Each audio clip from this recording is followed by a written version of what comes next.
దేశాన్ని క్యాన్సర్ మహమ్మారి వణికిస్తోంది. 2024లో రికార్డు స్థాయిలో క్యాన్సర్ కేసులు నమోదయ్యాయి. 2023 కంటే 24లో కేసులు 12% పెరగడం తీవ్ర ఆందోళన కలిగిస్తోంది. క్యాన్సర్ తర్వాత గుండె జబ్బులు, శ్వాసకోశ సమస్యలతో జనం ఎక్కువగా ఇబ్బంది పడుతున్నారు. 2024లో హెల్త్ ఇన్సూరెన్స్ కంపెనీలకు వచ్చిన క్లెయిమ్స్ ఆధారంగా మెడి అసిస్ట్ హెల్త్ కేర్ సర్వీసెస్ అనే సంస్థ ఈ వివరాలను వెల్లడించింది. వీటి ప్రకారం 40 ఏళ్లు పైబడిన వారు, మహిళలు ఎక్కువగా క్యాన్సర్ బారిన పడుతున్నారు. పురుషులతో పోల్చితే స్త్రీలలో క్యాన్సర్ బాధితులు 1.2 నుంచి 1.5 రెట్లు అధికంగా ఉన్నారు. గుండె జబ్బులు మాత్రం మహిళల కంటే పురుషులకు ఎక్కువగా వస్తున్నాయి.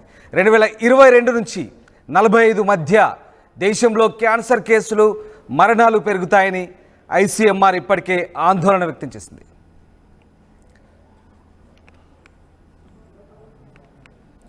కరోనా తర్వాత జనాల ఆర్థిక పరిస్థితితో పాటు వైద్య ఖర్చులు కూడా భారీగా పెరిగాయి.